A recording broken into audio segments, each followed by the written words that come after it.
PTI chairman Imran Khan चयो आहे त सिंध में नंढा हारी तबाह थी विया आहिनि। आसिफ अली ज़रदारी जूं शुगर मिलूं ऐं ज़मीनूं आबाद थी रहियूं आहिनि। आसिफ अली ज़रदारी ख़िलाफ़ सिंध जो अवाम बेदार थी चुको आहे। हू हक़ीक़ी आज़ादीअ लाइ सिंध जे अवाम वटि वेंदो।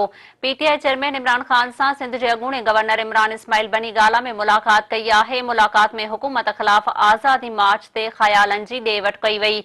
मुलाक़ात दौरान इमरान इस्माइल सिंध जे सियासी सूरत-हाल खां इमरान खान खे आगाह कयो आहे।